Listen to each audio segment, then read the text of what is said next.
Yes, my name is Michiel. I'm from Belgium, the University of Antwerp. I'm interested in the use of religion in philosophy, especially in which way it differs from theology. I discovered by accident the Danish philosopher Løgstrup, whose thought of his attempt to integrate a more universal aspect of Christianity, embodied in his later works by the notion of creation and his attempt to rethink what it means to claim or say that the world is created. So in a radically different way than in the past, where it was mixed with natural science and too literal reading the story of Genesis, of course. But today I want to focus on his ethical thought, also more practically because recently Oxford University Press has released 4 translations of his ethical work. So if someone wants to read more, there are good translations available with also decent, good editor introductions for more background. Yes, so I think I'll start now. So yeah, and there's of course, when it comes to the more universal dimension of religion, there is the intercultural, because we're in the 21st century, we can't talk about religion only in relation to Christianity. Especially creation is the whole world and not only the West. Knud Løgstrup's ontological ethics in praise of spontaneity. So I want to focus my... Michiel, I'm sorry, could you speak louder?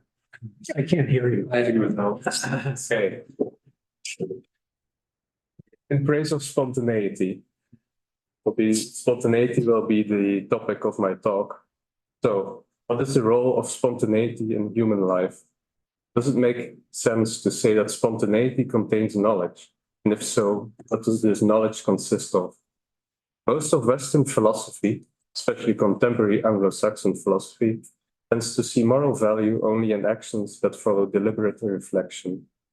If we act spontaneously, there seems to be no intention present which guides the action. And it's precisely the intention, except in some crude forms of utilitarianism, that determines whether a deed is considered good or bad. The underlying assumption seems to be that deliberate reflection is the only form of thinking, an assumption that is as natural, since it is the only way of thinking we can actively control, as it is problematic, since it does not do justice to the richness of our active lives. In this regard, I think Western philosophy has a lot to learn from Eastern intellectual traditions, because they stress more the role of naturalness and everydayness. One Western thinker who tried to rehabilitate spontaneity and whose thoughts, I think, can serve to bridge the gap between East and West is Knud Løgstrup.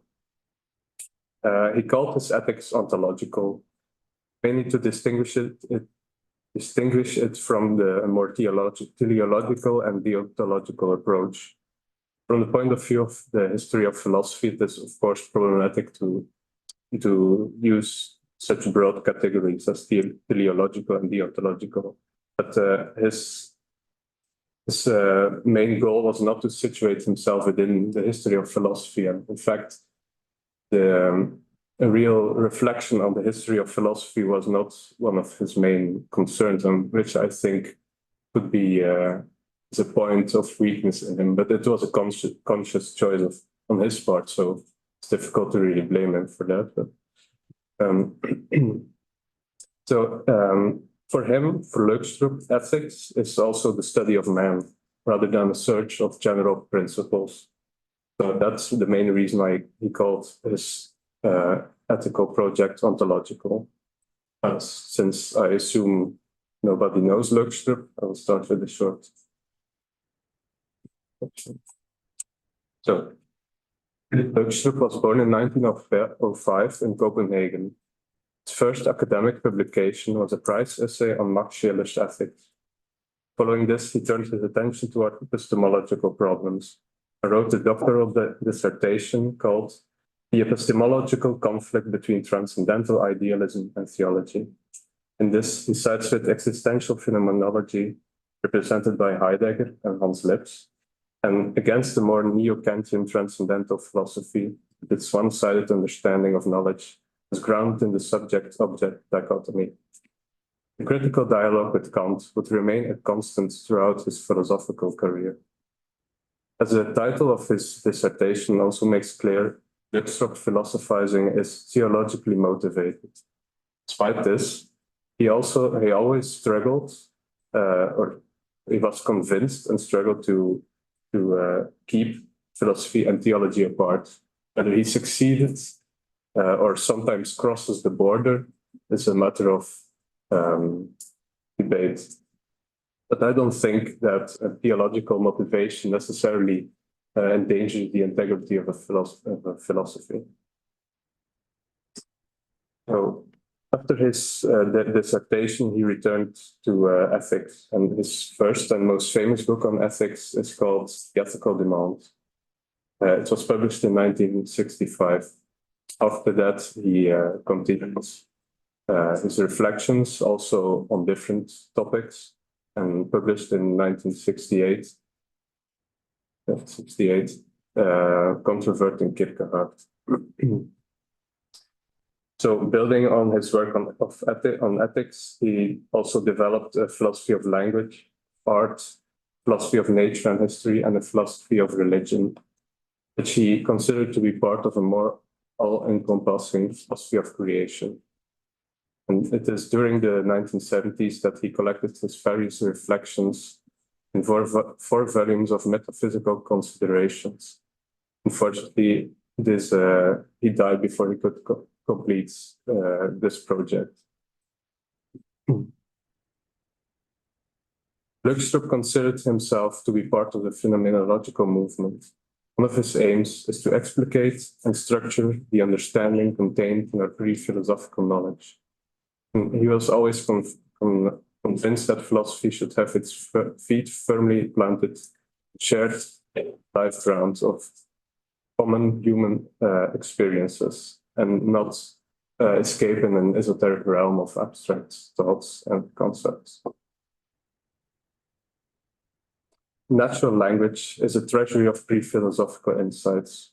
We find the world already as an ordered world, because it is in a way already contained in the language we use to orient ourselves in. Language is alive and constantly evolving. It shapes speech and is shaped by speech. The historicity of language and of human existence are inextricably linked. Interpretation is a keyword for Løgstrup. Interpretation is the explication of the possibilities contained in understanding. These are possibilities which are disclosed through our personal and emotional existence. Emotion and interpretation belong together. There is no strict separation between knowing and feeling. Our moods modulate our anticipatory engagement with the world and with each other. Here there's obviously an influence of Heidegger and his in silent sight. There is therefore a fundamental kind of knowledge about the world and ourselves that we can only gain through our emotion and moods. A one-sided stress on rationality is anything but reasonable. Now, I quote, "The phenomenological analysis is in and of itself neutral. The phenomenon it is investigating is not. Phenomena do not become neutral until subject to scientific investigation, which begins with an act of reduction. And among these things eliminated are positivity and negativity. So it is the positivity and negativity of phenomena that are disclosed by our emotions and our moods. For example, we cannot interpret sincerity as something negative.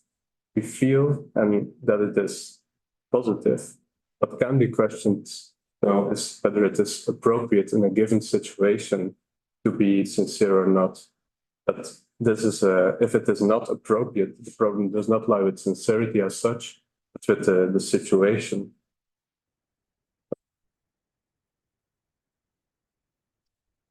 Løgstrup's most famous work is The Ethical Demand.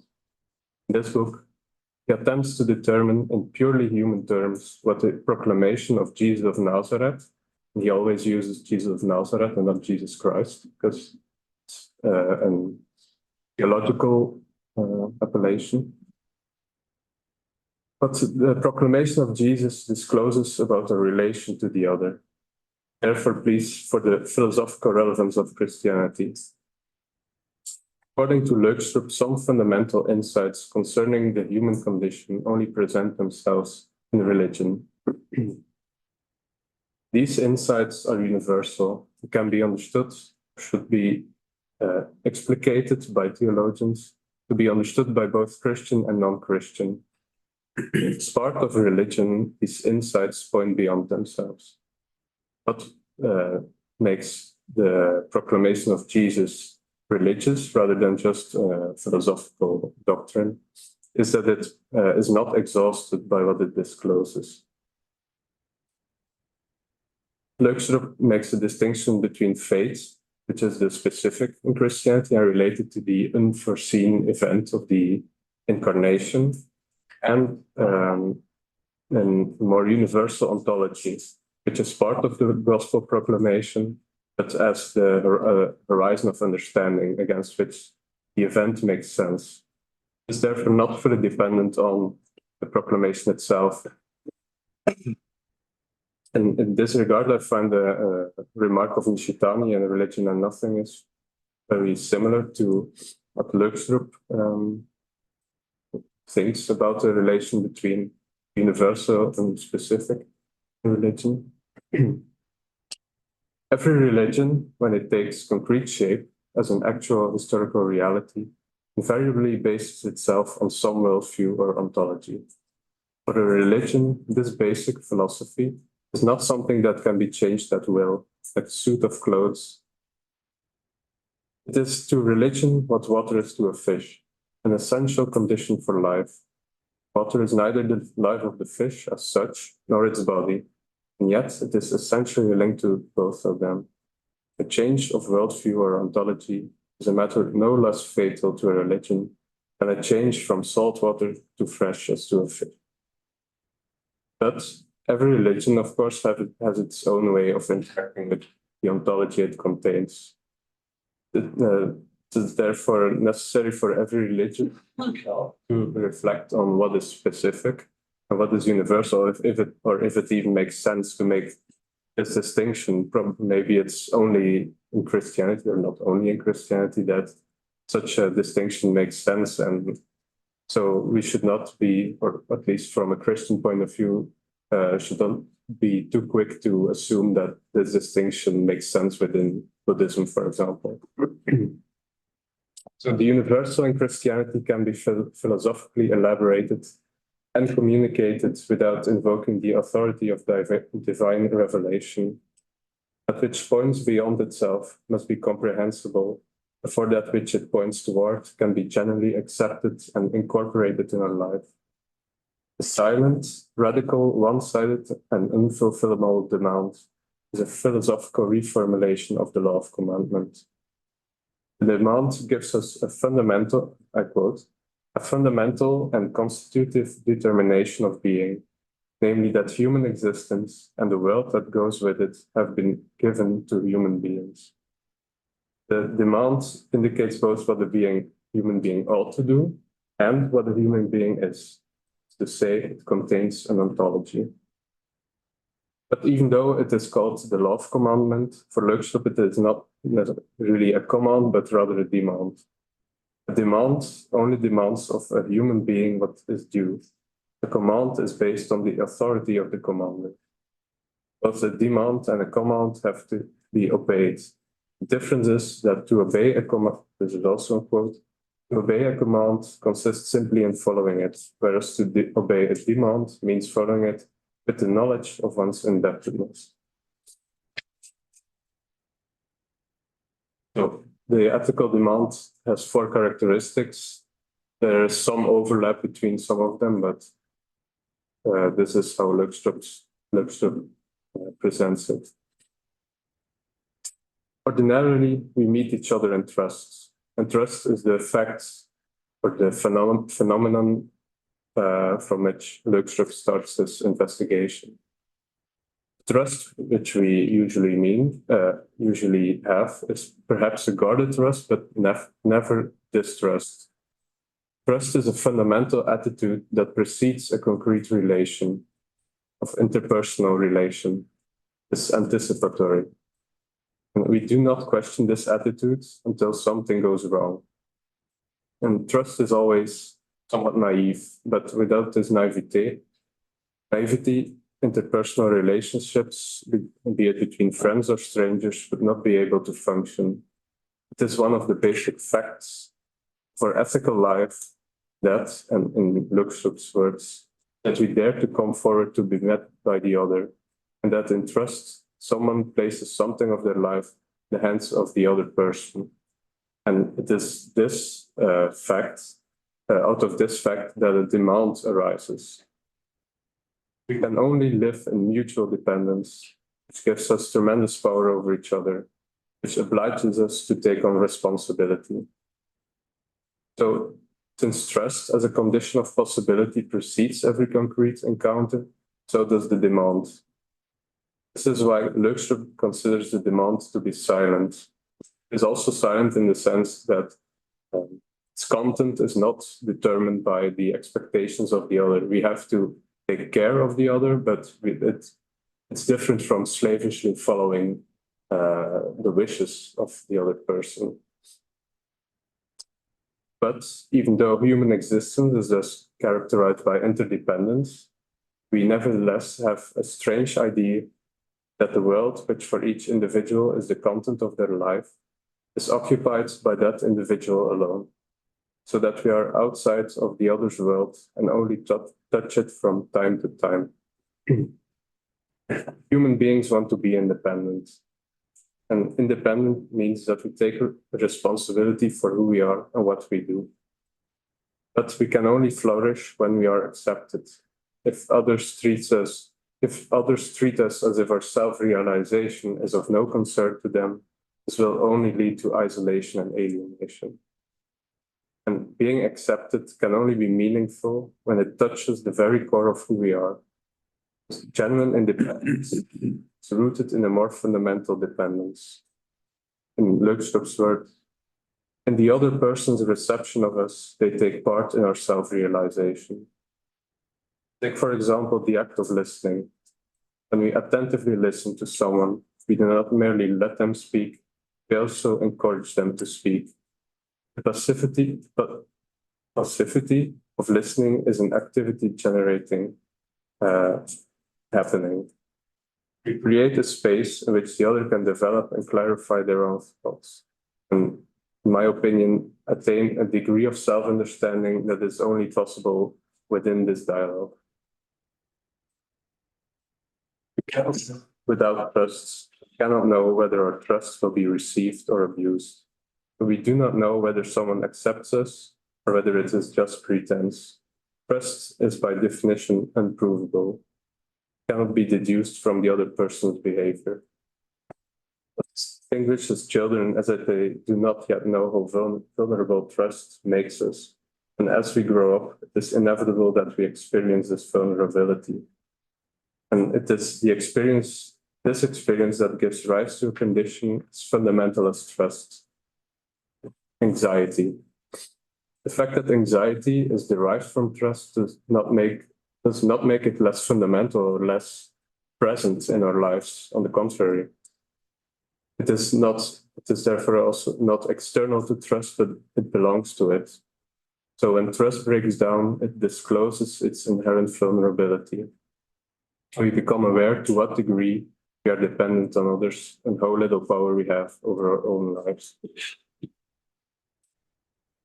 The concrete situation in which we find ourselves is always historically and socially conditioned. The demand is therefore, to use one of Løgstrup's favorite metaphors, refracted as through a prism in a variety of ways. The various ways in which human beings gave shape to their humanity throughout the ages do not stand in the way of the universality of the radical demand. On the contrary, interdependence implies historicity. It is important to keep in mind that the demand is refracted and can never be fully identified with its concrete embodiments. There is no specific Christian ethics for Løgstrup. When it comes to ethics, the Christian and non-Christian are on the same level. In the Gospels, Jesus never breaks the silence of the demand. But because the demand itself is silent, it does not give us any concrete guidelines. There's only one thing demanded. And this is Løgstrup's reformulation of the love commandment. That the power that the interdependence gives you over another human being, you must use in their best interest. To perform a deed because it's a Christian thing to do stands in the way of a genuine selfless action. Instead of taking on responsibility, we seek refuge in a rigidly defined worldview and turn Christianity into an ideology. As the demand is absolute, its refractions are not. In every particular situation, the radical demand demands of the individual that they must think and act selflessly. And action is only selfless when it is done spontaneously. So, a quote, in other words, what is demanded is that the demand should not have been necessary. Its radicality consists in this. Why this is so, we will see later on. Since the demand is rooted in the fact of interdependent human existence, it is the most natural of all. Yet, it is precisely this demand to which we cannot align our nature. I quote, our nature posits the commandment, or the demand, but our nature cannot adhere to it. But why is it that our nature opposes the demand? According to Løgstrup, it's because our self-assertion, our will to power, our ceaseless concern about what we ourselves will get out of it, of what we do, all stand against it. So, what is the cause of the incessant need for humans to control others? Not malice, not an inborn wish to harm others, but anxiety. Fear, uncertainty, helplessness, this is what drives humans. Humans want to be in control and have largely succeeded so, with unfortunate consequences. We have managed to adapt our environment to our needs rather than adapting ourselves. An ethics of reciprocity is well attuned to this attitude. If human interaction is based on reciprocity, I have a certain degree of control over the other. For example, if I want the other person to give me some more sake, because I like sake, I only have to pour some in his cup first. He does not want to break the social rules. He has no other choice but to give me some more.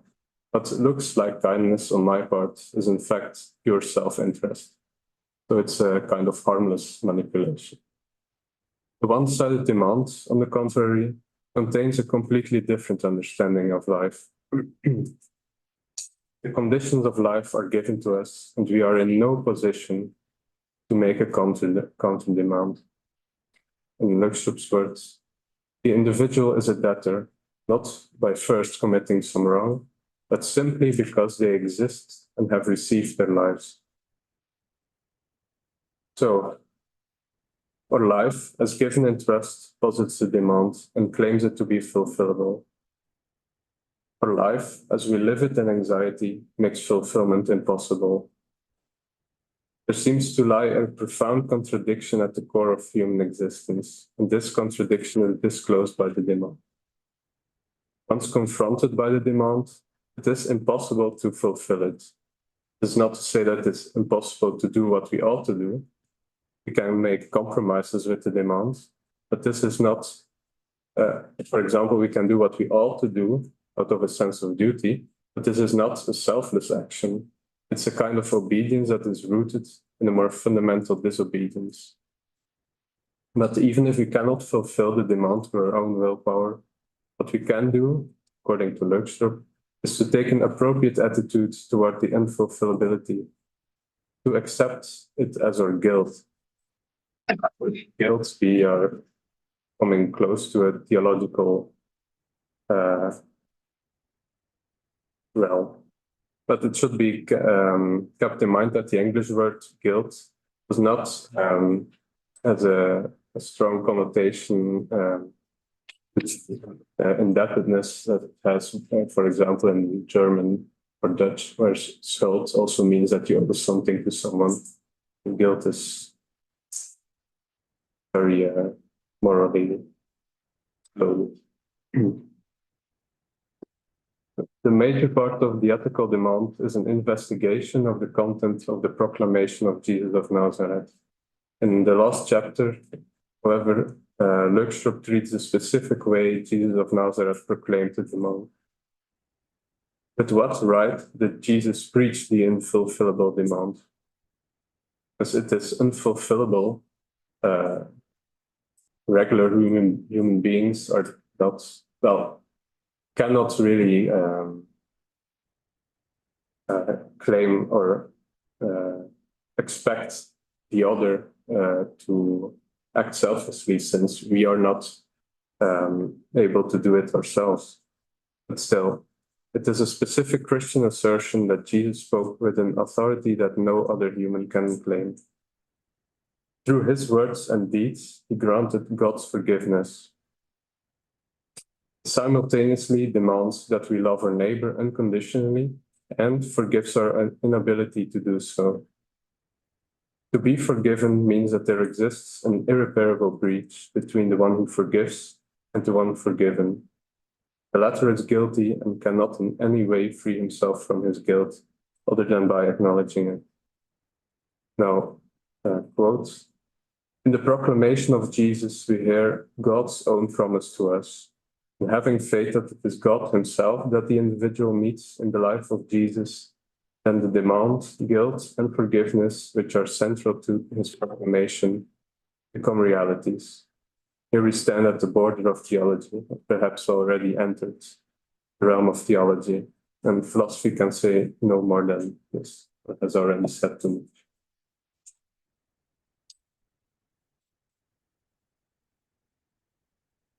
In the debate following the publication of the ethical demand, it's often noted that Løgstrup simply talked about life as a gift without actually giving any arguments. I fully acknowledge this critique. There is moreover some ambiguity whether we ever fulfill the demand or not. At times, Løgstrup seems to imply that the demand is realized. If it were not, human existence would simply not be possible. If we live by what we contradict, that which we contradict must be a reality, some separately. Løgstrup's answer to these problems is the idea of the sovereign expressions of life. The ethical demand can only be obeyed with the sovereign expressions of life that make it superfluous. It is through them that we can act spontaneously and fulfill the demand before it is demanded. We therefore, quote, know the radicality not only as commandment and rule, but as command to love your neighbor and the goal, but we also know it as spontaneity. It is this little sentence that really caught my interest, because what does it mean to know something as spontaneity? I find it an interesting question. I don't know if Løgstrup really thought through his way of formulating this, because I found it not problematic, but it deserves more attention than he gives. But Løgstrup introduced his idea of the sovereign expressions of life, such as trust, compassion, and sincerity, in controverting Kierkegaard. Løgstrup's interpretation of Kierkegaard is heavily influenced by the position of his Kierkegaardian contemporaries, of course. And it has often been noted that his critique on Kierkegaard is unjustified. Still, I think that engaging philosophically with a philosopher, it is necessary also to take into account how the philosopher is used in at the time we are thinking and writing.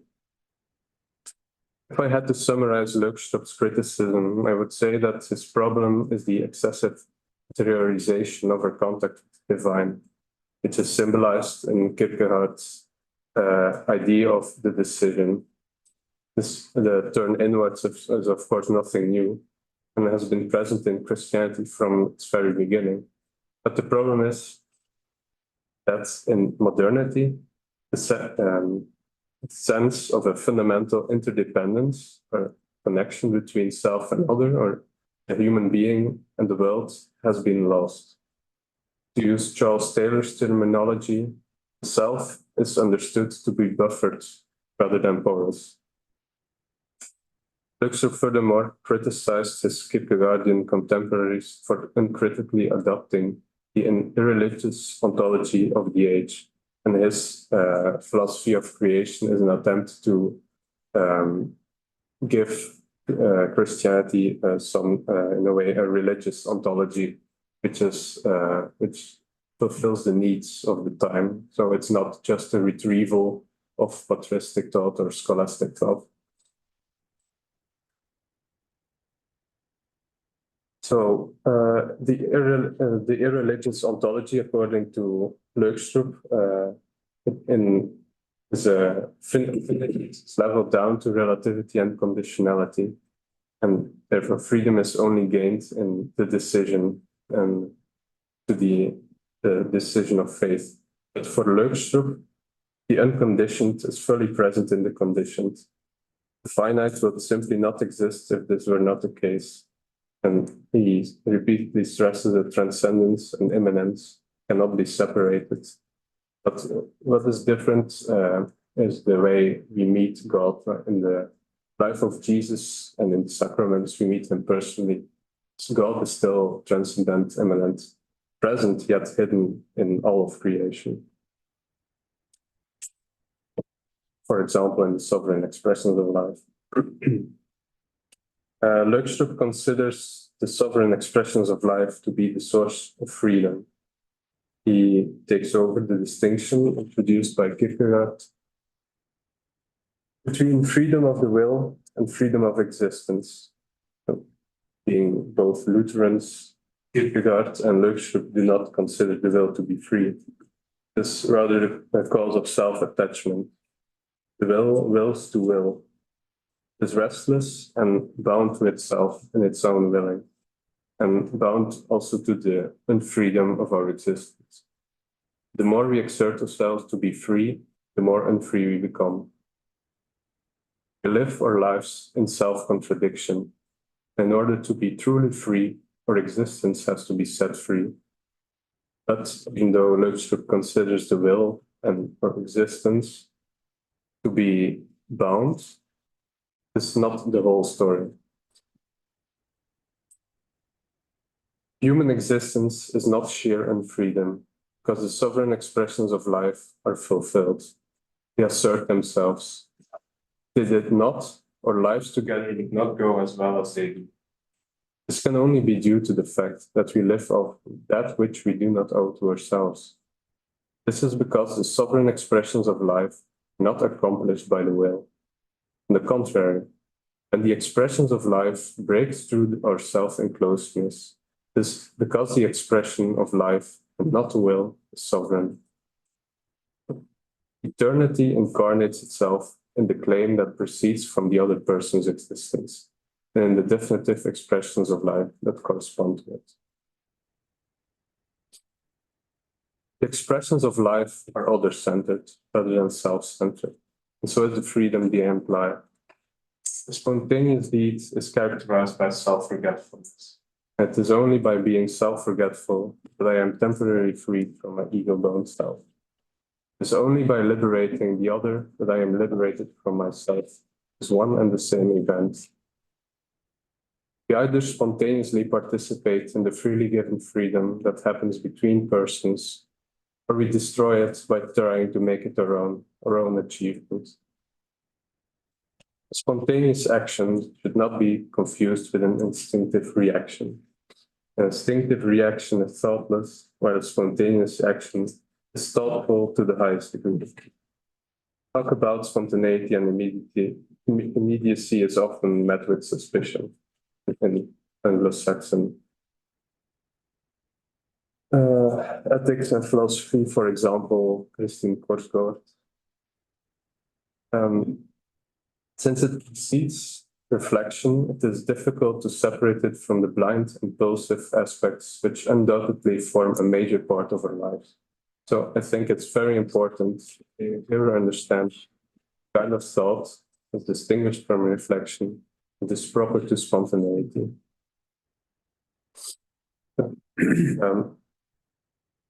But there is also a close connection between the knowledge proper to spontaneity and moral reflection. Because we continuously distort the expressions of life and need substitute motives, such as norms, substitute dispositions, such as virtues, in order to do what should have been done spontaneously. The expressions of life are pre-moral, while reflection on norms and duties belong to the sphere of morality. Morality has to do with abstract principles, which are meant for application and evaluation, but the expressions of life are to be realized in the concrete ethical situation.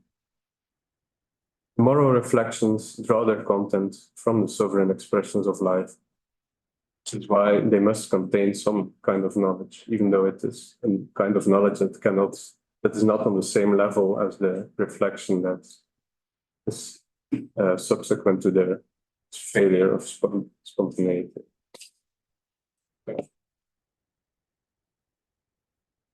If we want to understand what the ethical demand and the sovereign expressions of life tell us about the nature of human beings, I think it is helpful to introduce a clear distinction between individual and person, the distinction Løgstrup does not make.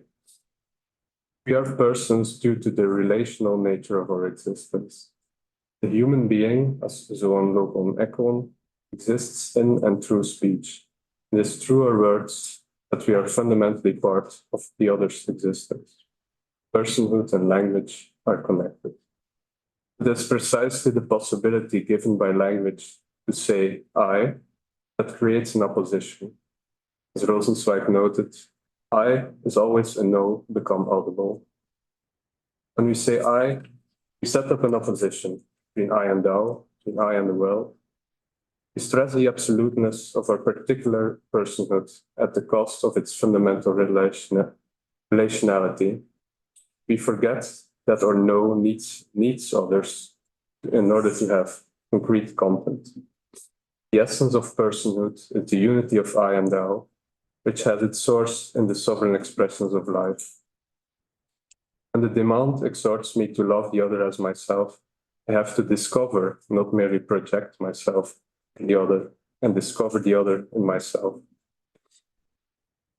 The ethical demand reveals that we are not self-enclosed individuals, even though we think so, but interdependent persons. It discloses the fact that we live in opposition to our own origin. The sovereign expressions of life enable us to be human, despite ourselves. They are the anonymous ground hidden in every interpersonal encounter, the incarnation of eternity. They take place in the space between human beings and are constitutive of their personhood. So it's the relation between them that constitutes the persons in the relata. But how is it possible to let them realize themselves? Are we not powerless in the face of their spontaneity? A spontaneity that is consciously brought about is obviously not spontaneous. It's not possible for us to actively become what we are.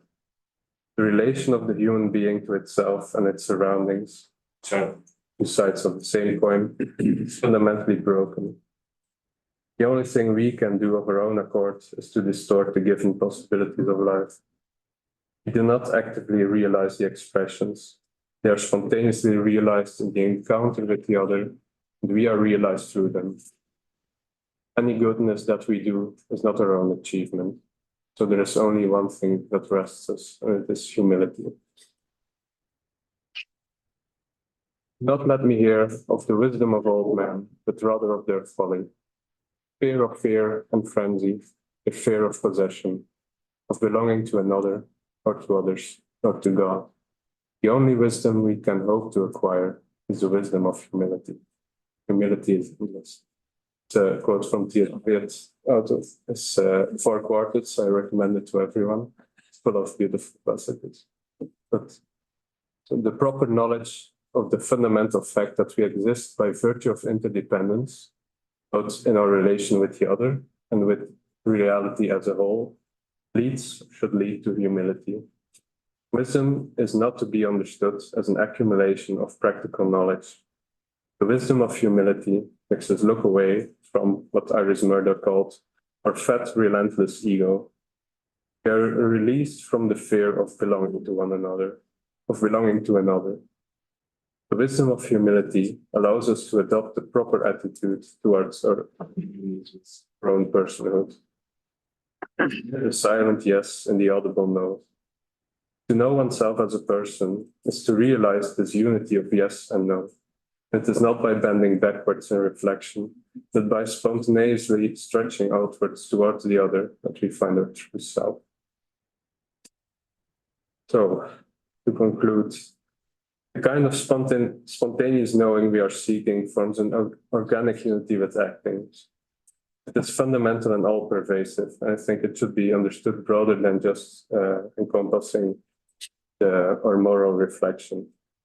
It is necessary, therefore, to take into account the Eastern intellectual traditions, where the problem of spontaneity has been treated more thoroughly. I'm thinking particularly of in Chinese philosophy, Wang Yangming, and the whole problem within Neo-Confucianism, even though there it's obviously more morally, ethically centered too. No man is an island, and neither are religions and cultures. The primary aim of social dialogue is not to convince the other, but to create the conditions of possibility for mutual understanding. And it is only from the point of view of these conditions that we can attain genuine self-understanding. Thank you.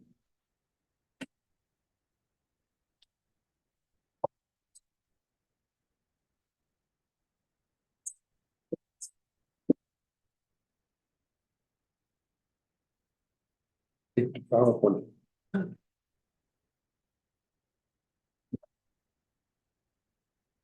So, thank you very much. And we have now more or less 40 minutes for discussion or questions.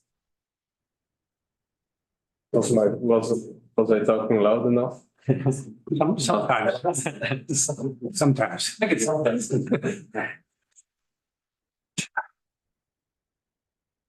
I see also Luca online. Luca, if you want to put some question, you are free to make your microphone on when you want. Jim. Yes, this is very interesting to me. The clarity and the rigor of Løgstrup's ethics, as you presented, is really helpful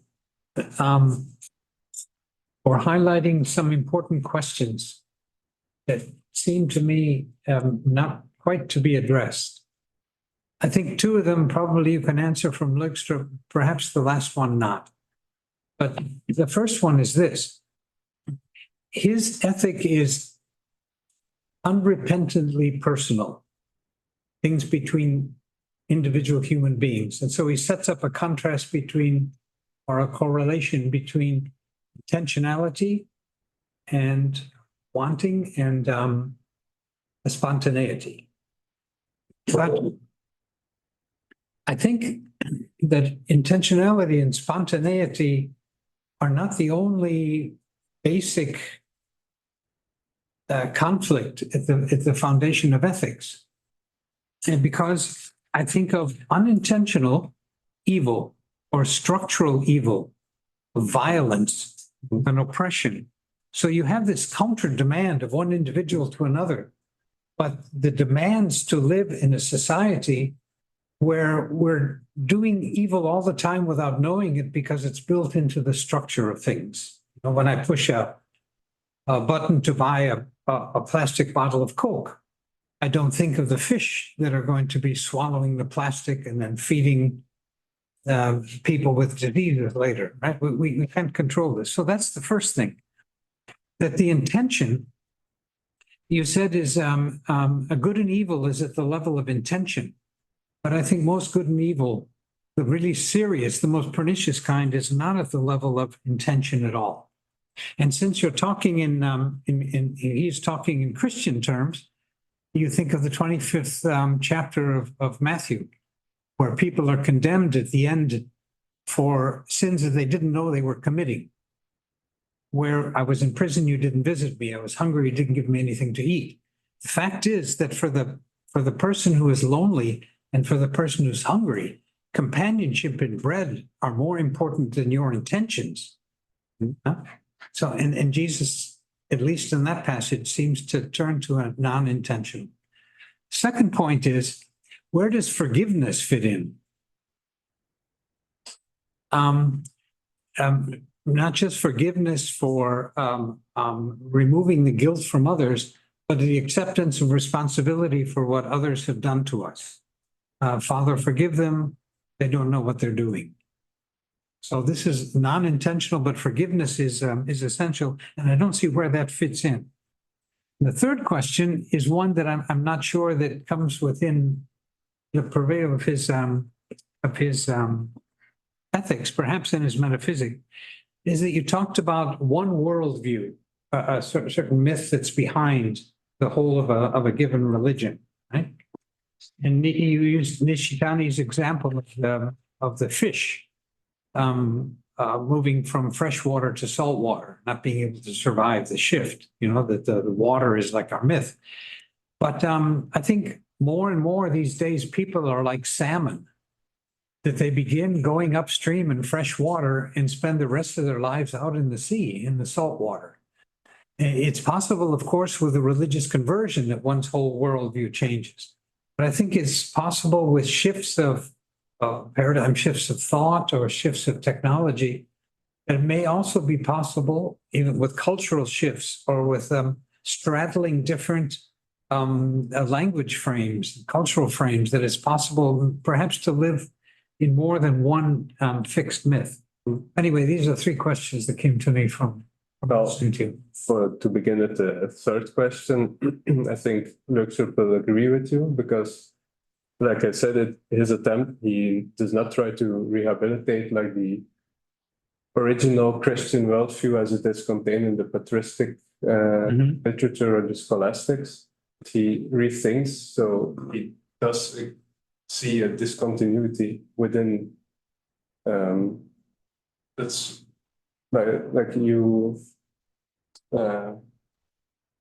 With a worldview is not an ontology is not a collection of propositions or statements about the world. But it's difficult to maintain the identity of an ontology that is within a religion and to allow it to be dynamic. It's always difficult. When do you lose your identity as when does it fit? There's of course I think that's just something that Løgstrup doesn't. He seems to.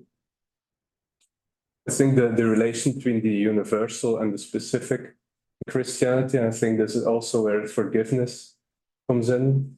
It's a bit more complex than he sometimes seems to imply, because of course there is also the example of forgiveness. Is, of course, he feels a need, of course, to integrate the problem of forgiveness in his philosophical ethics, because it's part of the specific in Christianity, and you cannot just obliquely distinguish the horizon from what's in front of the horizon. And it's always a shift of horizon is a shift of what's in front of the horizon and the other way around. So that's, I don't know how to answer about forgiveness, where it fits in. I think that's where he crosses the boundary of philosophy, which, in my opinion, I don't think really invalidates the other parts of his. He was, after all, he viewed himself as a theologian doing philosophy. So, and I don't think, well, I do think, but And for the first, you were ecological problems. Structural evil. Structural evil. Yeah, that's difficult to say how do we relate as individuals to structural evil. That's a problem which I don't know how to answer, but yeah, there's I won't be able to structural evil, yes. Can you really have an ethic based on personal intention? Is that really enough for today's world? Just for today's world, I think. Well, maybe that what you are referring to what I said about the intention in the beginning. Yeah. That's not really. It's more. Yeah. The intentionally of evil. Is it then really? And when it's something good, and I mean, those are. Is it meaningful to talk about evil when there's no intention behind it? I mean, there are things that happen, and they can be good or bad. But to call it something evil is, I think, something different from something that happens that was bad. That's no answer at all. But yeah, I don't know how to. Yeah. But there is maybe something else, and that's a limitation of Christianity, and that's maybe an indirect answer is Christianity is anthropocentric, and the proclamation of Jesus concerns the relation with the other. So the relation with nature is, even though in his metaphysics there's a very strong ecological impulse in Løgstrup's thought, and the responsibility not only of humans towards each other but also towards nature. But that may be a limitation of Christianity itself, and it's about the person and the other, one person to another. Thank you. I'm sorry. Yeah. I think predictably, I'm interested in language. His view, his theory, his philosophy of language. And I was thinking that in his philosophy, as you laid it out, listening is correlates beautifully with humility, and an openness to the other and encouraging the other. But if you encourage the other to speak, and if we're dealing with reciprocity, and I'm listening, the reciprocity and your encouragement of me to respond induces speech. And I didn't hear a lot about ethics in speech itself, in the production of speech. You have commands and demands, which are speech acts at some level, even though I know that you're not using it that way. And I was thinking with Jim's question also, I was thinking about, sometimes when I can make an utterance to you, which at the first degree is very supportive, but maybe I succeed in frightening you or causing concern in you, and that there are non-intended side effects of my speaking, which actually can have deleterious effects.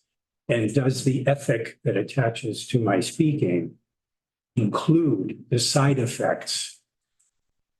For instance, in Austinian terms, speech act theory terms, perlocutionary effects, as opposed to the primary illocutionary force of an utterance. I'll just finish. And then, the critique of the I catches my attention. The first thing I thought with the quote that the I is no made aloud. The first thing I thought of was the credo. I mean, not all eyes are equal. If you were telling me something very intimate about your own life, you might be using eyes, but I don't think that they would be erasing any of what the ethic lays out. And if I reciprocated by telling you about myself, it may not be a toxically egocentric I. It may be a reciprocal I. And so I'm just very interested in language as a site of contradiction also, because you're called upon through speech to reciprocate. And if we reciprocate with I, or with revealing oneself, it's ambivalent. At least I get it as ambivalent in the model. So I'm just wondering, I'm not expecting necessarily, you may have answers for that, I don't know.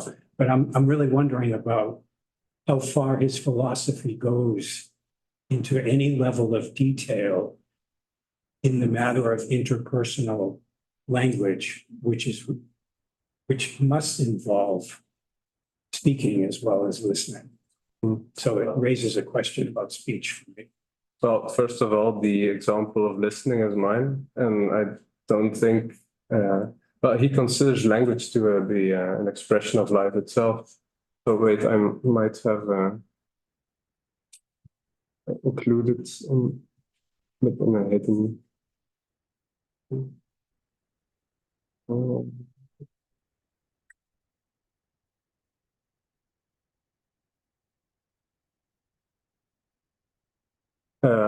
Well, there is, can I read the quotation?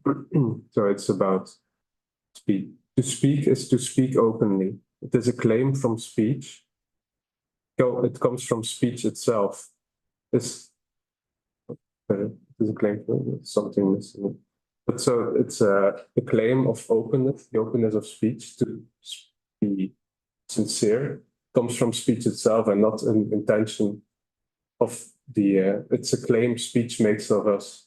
So, but it is identical with its definitive character as a spontaneous expression of life and a claim imposed by speech at the very instant I have recourse to it and realize myself in it. Rather spontaneity, the expressions of life. This is not about speech and mouth. But yeah, and even later, he considered even perception as an expression of life, but look more into that because I don't understand that what it is. But yeah, speech is in this regard very ethically loaded, as there is a demand in speech itself to be for honesty. But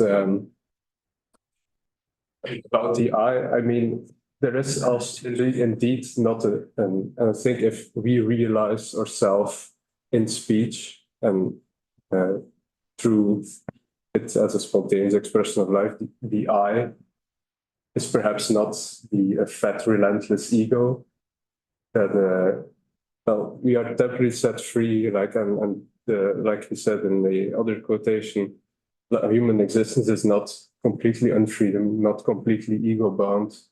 There's still contradiction between what we can do and what we are allowed to do. So, and that's, of course, there is the Christian notion of like some sense of sin, like a contradiction at the core of human existence that he wants to hold on to, which I find interesting. Sure.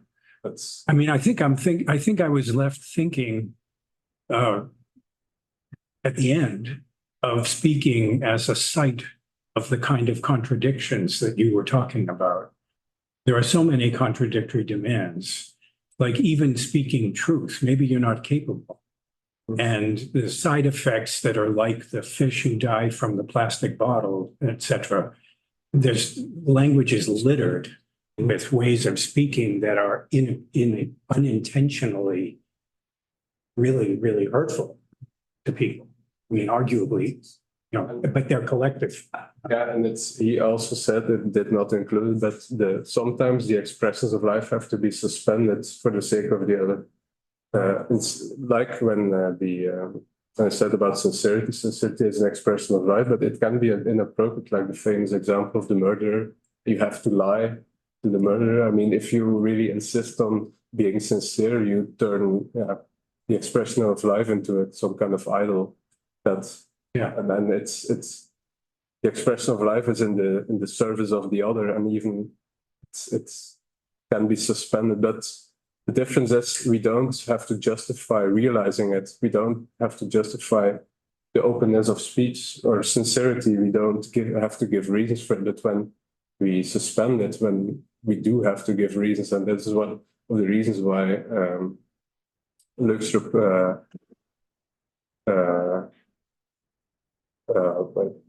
also sees trust as the fundamental, like trust and distrust, the ontological relation between sovereign expression of life and their distortion. It's for him also an ontological distinction. So, It's my last reflection, then I'll be quiet. But I'm thinking about the cruelty of unvarnished truth. Yeah. I mean, the demand of truth is at odds, I think, with certain kinds of empathy, I dare say, which can be. And I guess thinking as a linguist, I see these categories or these principles, and when they filter through the language, the results are highly variable. Like some eyes are really are no, like, and I really am bounded. And some of them are highly porous and gentle and soft on the edges, Yeah. So anyway, yeah, thank you. It's fascinating. It's fascinating. A fascinating framework. Yeah, I think the what we can do, humility is like it's an activity, but we step back, and I really like the term anonymous, because when you are genuinely anonymous, it's like getting the rough. You don't erase your identity, but you step back from your identity. It's like no self-assertion, but still you're not passive, you're not a stone or something, but you're anonymous, like you have no name, but Right. you don't. It's not you have no name, but you don't really insist on having your name on your face, so to speak. Right. No more of a name than the other needs you to have in order for you to be reciprocal. To be everything to everyone, like Paul. Yeah. Anyway, thank you. Thanks so much for your presentation. So this is first time that I heard about Løgstrup. So understanding is possible misunderstanding and distortion. I'm sure that I've distorted the rest of thinking. So, but maybe I missed some point you have stressed. But can you tell me once again what is the problem that he wants to solve? So, what's answer? What question he wants to answer? I mean, there's his philosophical framework. With his philosophical framework, what problem did he want to solve? Well, the context was there was I don't know how to say it in Danish, but it's translate turn of the times. It was a movement inspired by dialectical theology, Martin, who really went along with the nihilistic view of the world, and like the problem he wants to solve is because there was a sectarian, it's maybe not a whole correct term, but there was a tendency by placing everything on the decision of fate and by seeing understanding as something. But I think it's mainly an internal Protestant problem, and it's really it has something bigger. The decision you can make, like making a decision in order to be a pure decision, you can't accept, you have to cut out understanding, because when there's understanding, the decision is not pure. So that's at least what some of his contemporaries, at least according to himself, were saying, which he didn't agree with, obviously, because then it becomes just I got some impression that, in his opinion, this ethics can get his goal when ethics is what's the English word of aufgehoben? Sublated. Sublated. Maybe sublated. When the ethic is sublated into faith, when the philosophy is sublated into the theology, then the ethic, the philosophy ethic can lead to the point of spontaneity, because in the proclamation of Jesus of Nazareth, you can find the unity between man and the forgiveness. So as long as I understand, he stressed that philosophy should go to the way of the theology. Did I go too far? No, I would say there is like theological accent to all this philosophical reasoning. There's a pointing towards the need for forgiveness, and that's what it resonates with something in our existence we all know, or interpersonal relation and trust, or trust and faith. There's and that we can understand our relation to God through our interpersonal relations, and that it's a relation to God is even decided in maybe this might be the problem with Kierkegaard, is that he distinguishes the ethical and the religious relation, and by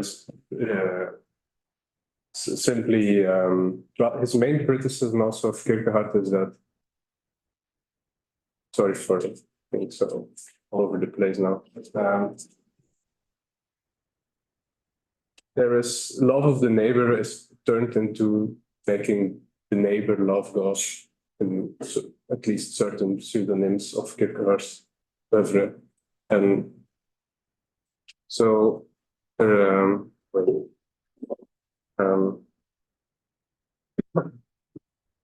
I'm sorry. Sorry, I made it complex. The problem is also because he constantly stresses the relation to God is decided in the relation to the other human being, and that's the other side of Matthew 25. Is when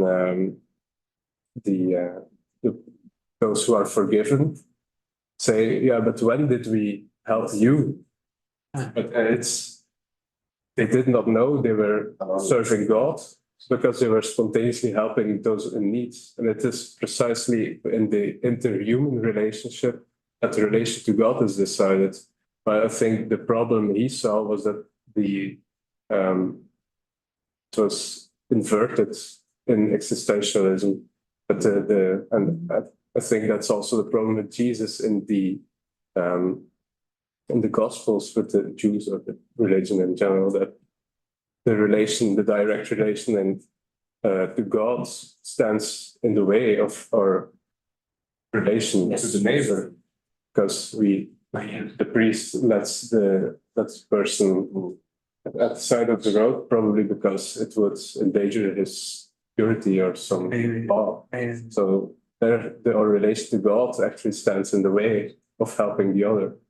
While Løgstrup says, no, it's the other way around. Therefore, there is also no Christian ethics, because we all share the same ground when it comes to interpersonal, whether we believe in God or not. You can't invoke a direct relation to God to justify our relation to others. But that might not be completely clear, but that makes, now I understand the point you were making about Kierkegaard, because his progression was man before God, and once that settled, man before self, and then man before others. And Løgstrup turns that around. That makes sense. But this is also around. Yeah. Well, the primary is man before others. That's the foundation of ethics, not man before God. But there's no distinction, between man before, like in Matthew 25, it's the same. Yeah. In man before others, man is. But it collapses it then maybe around it and turns it into. Yeah, I see. But who does not love his brother, that cannot love God. That's the Christianity, the first letter of John, right? If one hates his brother, then he cannot love God. Yeah. because we cannot love the God who is cannot be seen. When we do not love the brother who can be seen, whom we can see, then we cannot love God whom we cannot see. So that's the fundamental of the ethics. So it's a simultaneity or because I think that's just not a problem. That's a problem in our religion, that in relation to the absolute becomes an obstacle. To love, like love of God becomes sometimes hatred for the other, because the other doesn't love God. So Sure, why would the letter of John have to say that? Unless it were a problem, you know? You people say you love God, but you don't really, because precisely the obstacle is. and can you say that his ethic also has the value or the can appeal in our age of interest time or age? The Christian ethics can also appeal to, for example, the Buddhist who does not know any Christian worldview. He is against Christian ethics. Against Christian ethics. Yeah, against something that, the arguments for ethics should be based on common. Well, of course, common will be something problematic now, but at least let's say there is a common human experience, like ontological. Yeah. So it's like there's no, like I said, so there's no. Being Christian is not. Should not be like an argument. The argument should be not secular, of course, because this ontology is obviously religious. But there should be a search for the Bible cannot be invoked for correct ethical. That's why the difference between the demand and its reflections and its related in the expressions of life are like the society we build, the moral principles that we need to construct, because we constantly fail to be spontaneous for different kinds of reasons. They have to be tested continuously against the expressions of life. So, and these expressions of life are like universally human. They make us human, like sincerity, trust. Every expression of life is colored by specific religion or specific worldview or specific ontology. It's refracted. So I wonder whether we can say this universal. Yes. In what sense we can say universal? Yeah, but that will always be a problem. And I mean, that's why it's important to listen. I don't think we can. I mean, universality is problematic, but I don't think we should therefore give up the hope of. It's an incentive to listen, and I want to understand, like from a more Christian inspired perspective. Because I value the universal and the not specifically Christian in Christianity. It drives me towards other religions to listen and understand and enrich or integrate and maybe give something back. It's not. I don't think talk about universality has to be like imperialistic, like wanting to exclude it. It can be like a hand. Just I find this the humility is very good word. Beautiful word and humility. Yeah. That's thanks to T.S. Eliot. Not universality, but humility. This is.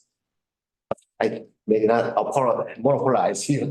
So please open to that. If I go back to something, does this sovereignty of life, does that include non-human life and organic matter? Or is it really just personal?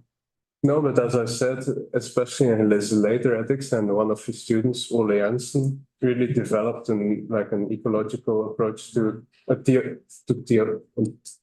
theological ecological approach, like with the idea of Schöpfung creation. It's underdeveloped in Christianity, but there is a potential. And I mean, when it's said in Genesis that the human being has dominion over, it's like the idea of kingship does not mean like a tyrant, because king only flourishes when his kingdom flourishes. So, of course, in Christianity or the Jewish, there is some kind of difference between the human being as king and priest. So, to modern ends, that might be problematic, but I don't think I think it's a fact that the relation of the human being to his surroundings is different from that of animals, and that has good and less good, obviously, as we know now. And that too has a responsibility. There too is a demand, a responsibility to the nature, because, and that's the, as you might, that's also why the third volume on nature and history is called Source or Surrounding, and he laments the fact that for us, the modern man, the world has become, or surrounding, something external to us. But it is our source, like the sovereign expressions of life are given to us, like speech given to us, perception, especially perception, like our cognitive life. We are embedded ontologically in the world. So we also have, there is also a demand, a claim on us to care for that world, which is our source, not just something we are dropped in. So, but yeah, I do think he tries to broaden the perspective. So that's also something I appreciate. But there's still but he also admits that his thought is not completely harmonious. There are conflicts, contradictions in it, but I think I find a philosophical position that's completely consistent is always a bit suspicious. But, yeah, I don't know if it's. May I ask you something? So thank you very much. I had also the opportunity to read your text yesterday, and so I had more time to think about it. And on the one side, I think I felt that there is a lot of Heidegger Løgstrup. So probably universality is something phenomenological. So human beings are made in such a way that probably Heidegger will not use the word universal, but it's a matter of fact. The relation to language, to feelings, Geworfenheit, Befindlichkeit, and everything. And also the idea that philosophy and theology must be separated is very Heideggerian. Heidegger said that philosophy must be atheist in order to be real philosophy. So you have to always take separated the two.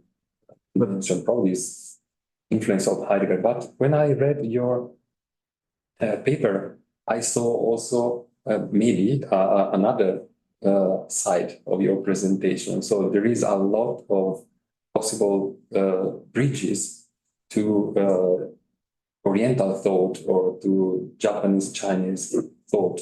And because I know that because we decided that today you have to speak about Løgstrup, but one part of your research now is also Japanese philosophy, in particular Nishitani. So the point is, I think, the price of spontaneity. So what is this concept, the spontaneity? And we spoke until now only from Western point of view, but probably your presentation has also another possible interpretation from the side of Oriental or Japanese philosophy. So first, I would ask you, how will you develop your interpretation or your thought based on Løgstrup in dialogue with Nishitani, for example, or with Japanese? And which concept do you want? Because you spoke about selfless, about the problem of will, the problem of language, the I that is always unknown to something that is very Western, and yes, spontaneity, also humility somehow could be seen from another point of view. So how do and because it's very only one thing that I thought listen to you. If you go with Japanese to izakaya and you want to drink more sake, so you go to give sake to the other person. It means that there is no spontaneity. Also because it means that the other person doesn't care about you. Because if there is real spontaneity, you don't need to give, because the other people give sake to you at the same time. So what is spontaneity as a shizen, for example, in Japanese culture, and what is spontaneity from a Western point of view? Probably they are similar, but some maybe not exactly the same. For example, if you will practice a tea ceremony, probably you can, with the time, you can learn more and more what spontaneity in the Japanese context is. Probably and discover that sometimes could be different of the Western idea of being spontaneous. So how would you like to develop your researches? Well, first of all, I think it's not, I mentioned Wang Yangming. I think it's interesting, like the discussion within Neo-Confucianism about, like you have sushi and find, I don't know very much about it, but I think if we want in Eastern thoughts, most similar problem that would be there in Neo-Confucianism, Wang Yangming sushi. And when I talked to Jim about it, he mentioned Ueda's commentary on the Oxfording pictures and the return to the marketplace, perhaps the humility and the return and to the spontaneity, the wisdom of humility and practice. So yeah, when I start reading, I will start with Ueda's Oxfording pictures and perhaps well, we'll start with that and perhaps something more about Wang Yangming. I found also that apparently it's still contested, but he was somewhat influenced by Zen, or at least that's what some say. Who knows? Well, influences are always difficult to determine. So yeah, that's. Do you intend also to practice these ideas, or only to read? And to learn. But I want to learn tea ceremony. So that's we discussed about it. Like, yes, I think it's a good idea, because to learn spontaneity in Japanese context takes time and effort. Yes. It's not that spontaneity is at the beginning. I'm spontaneous. So I don't want it. It's at the end of a long process that you have continuously to repeat and rediscuss somehow. Yeah, that's also one of the contradictions of, because we are most humane when we are spontaneous. But as you said, spontaneity comes at the end through a long process. So, but there must be something in us that can make us allow spontaneity to flourish. But we have to develop it by stepping back, becoming more anonymous, and because practicing. I'm not, I didn't practice this normally, but I practice other ways for a long time. So the real spontaneous is the master, because he trained for 30 years, 40 years. The beginner is not really spontaneous. No. But from a Westernized point of view, I thought a newborn baby is spontaneous. Not only. So yeah, that's what I lament about I think it's a bit the disease of the Romantic period, is the idea of the creative, unbound geniuses that spontaneously creates, but which is actually just a self-assertion of his individuality. So in a sense, not spontaneous at all, because he does not have that anonymous, selfless, it's like, yeah, I am the creator.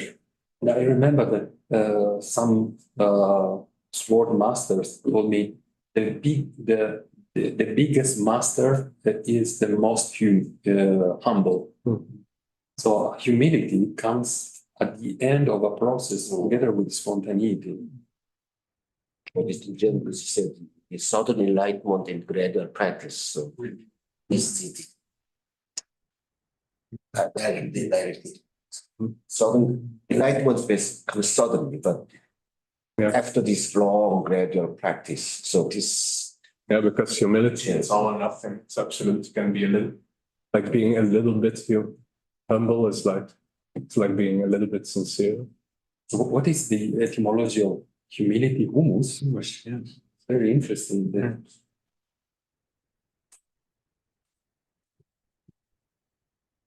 Interesting point. It's making me wonder, I'm drawn to and very much appreciate the work between philosophy and theology, which some people have conceived of as at odds. And I'm wondering, the more we talk, in a way, I had notes on the question that you just asked, since I'm an anthropologist.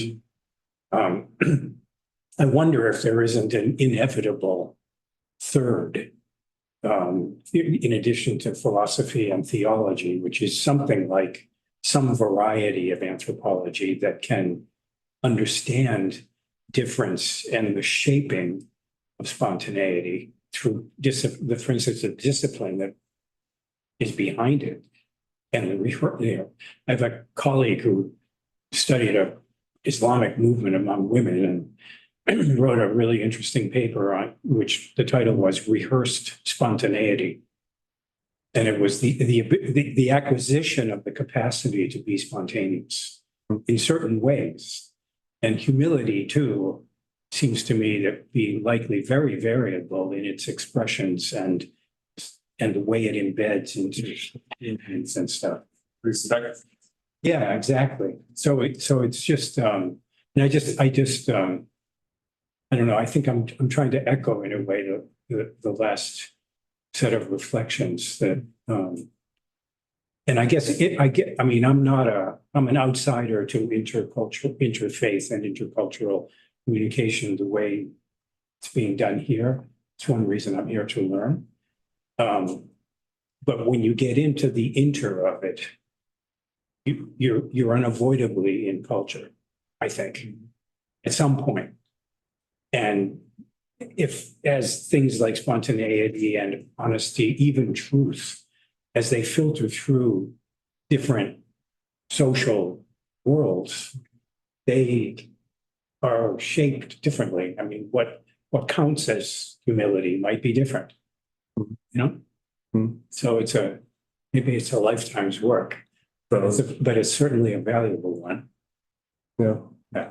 But yeah, when about universality and I think you also like the metaphor of the prism and the reflection, because the white light is refracted a variety of ways, but each, like red, blue, they are all completely light, even though it's like partial, but at the same time completely light. So it's like an incarnation of eternity, but there's like an ontological distinction, and that's why I think it's important to stress that the knowledge in spontaneity is not the knowledge in the reflection, the subsequent moral reflection, because that's always, there's always a tendency to absolutize one refraction.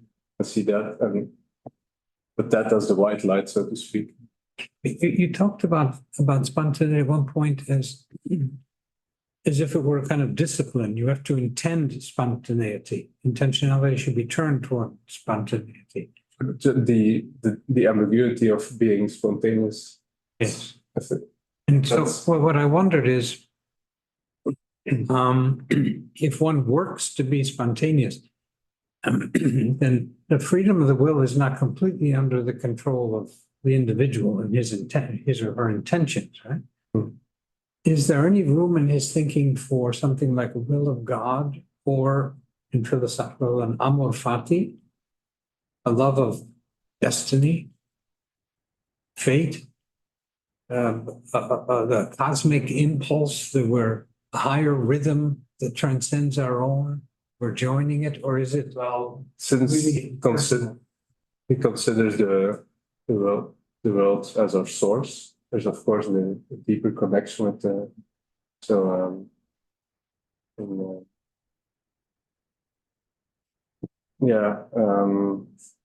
spontaneity is just a higher form of instinct?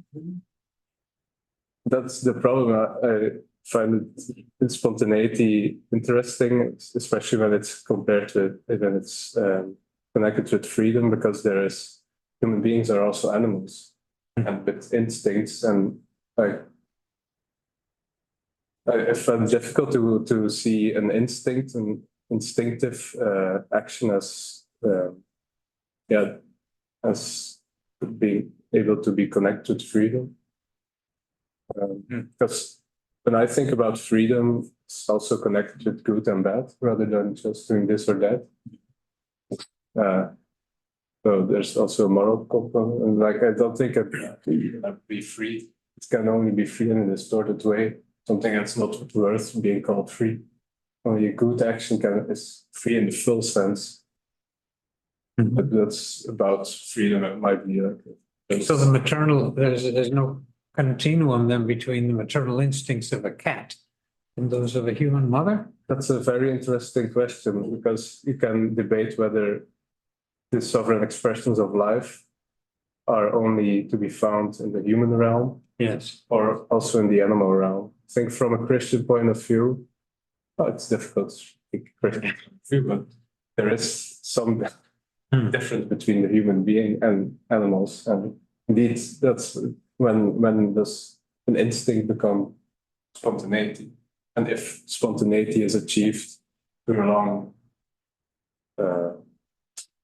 training, and then you can't really equate the instincts of a mother cat to spontaneous action, I think.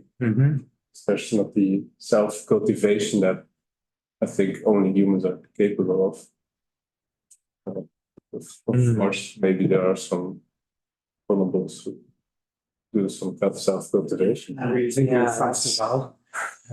bonobos, absolutely. I was just thinking about that. Very famous song. So I want to ask people connected via Zoom, Guru, Nakamura-san, Luca, if you want to put some question or enter in the discussion. Luca, please. Yeah, thank you very much for this interesting talk. My connection was not good, so I skipped some important passage, but I managed more or less to follow. My question is a question about Løgstrup philosophical influences, especially with respect to the affirmation of the unity of ontological and ethical dimension, and for the importance of the unity of knowing and acting. Because I think this kind of affirmation is is highly non-trivial in a context which is highly influenced by Kant, I think, the Danish one, the Scandinavian one. Because when I think of Kantian thought, I think about a doctrine when, I mean, if you consider, for example, the division of the three critics of Kant, in my mind, this corresponds of a division of the way to ask this question. I mean, first you have, the question about knowledge, and then the question about ethics. So in the critique of pure reason, for example, you have the question about knowledge, and then once human being has answered the question about knowledge, so more or less he knows what he has to know about himself, about nature, and about the universe, then he can turn to the ethical question: what should I do? So given this discontinuity from a philosophical point of view, where does this discontinuity come from? Which are the sources of this affirmation? There was a Danish, well, there is of course Grundtvig, the other Danish giant next to Kierkegaard, and there like a philosophy of life, and there is of course a romantic streak in Grundtvig's thought. There is also Jacob Knudsen, also Danish, like the cultivation of the more especially the unity of human life. But maybe you should note Grundtvig. I think that's important to understand the theological context in Denmark.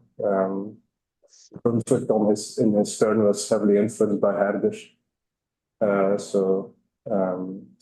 But yeah, with regard to Kant, that's one of the main critiques of Løgstrup on Kant, is that it simply transferred the conceptual epistemological apparatus of the critique of pure reason into the practical reason, for which it is completely inadequate, according to Løgstrup.